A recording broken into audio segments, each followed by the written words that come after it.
میں آپ لوگوں سے ایک پرسنل سٹوری شیئر کرنا چاہتا ہوں جو ابھی بات کرتے کرتے مجھے یاد آئی۔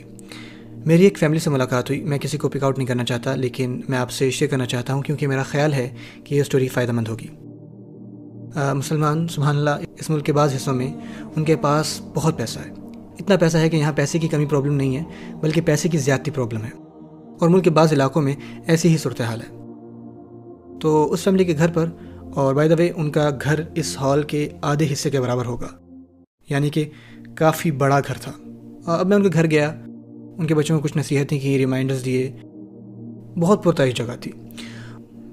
آخر میں خاتون کھانا میرے پاس لائیں اور کہنے لگیں برادر نعمان، آپ نے سورہ عصر میں بائی دا وے میں نے سورہ عصر میں ہمارا وقت کس طرح ضائع ہو رہا ہے اس بارے میں درس دیا تھا۔ تو وہ کہنے لگی میں آپ سے کچھ کہنا چاہتی ہوں۔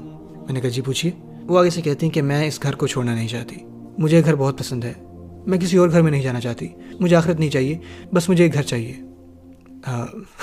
میں نے کہا ایم سوری، آپ کو یہ گھر چھوڑنا پڑے گا، ہم سب کو اس دنیا سے جانا ہے۔ تو جو میں کہنا چاہ رہا ہوں وہ یہ ہے کہ یہ کسی اور کا مسئلہ نہیں ہے۔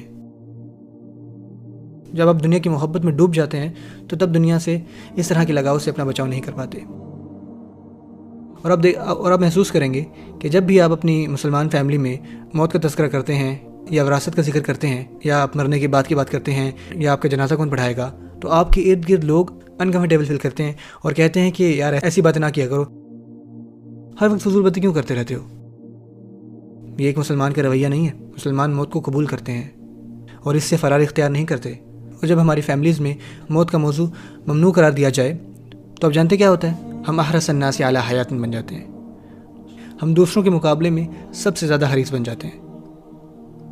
یہ حقیقت قبول کرنی چاہیے کہ ہر ایک کا سفر ختم ہونا ہے اور ہمیں اگلے اسٹاپ کی تیاری کرنی ہے۔ جیسے کہ آپ کوئی سفر کرتے ہیں تو آپ اگلے اسٹاپ کے لیے تیار ہوتے ہیں، یہ مسلمان کا اپنی زندگی میں رویہ ہونا چاہیے۔ میں دعا کرتا ہوں کہ ہم اس خصوصیات کے حامل بن جائیں۔ یہ کہنا تو آسان ہے کہ بنی اسرائیل کو دیکھو، لعنت زدہ قوم، دیکھو اللہ ان کے متعلق کیا فرماتا ہے، لیکن یہ صرف ان کے متعلق تو نہیں ہے، ہمیں بھی ان کو اپنانا چاہیے۔ میں دعا کرتا ہوں کہ اللہ ہمارے دلوں کو سخت ہونے سے محفوظ رکھے اور ہمیں ان لوگوں میں سے ہونے سے بچائے جو دنیاوی زندگی پر حریص ہیں اور اپنے اخروی معاملات کو بھول جاتے ہیں۔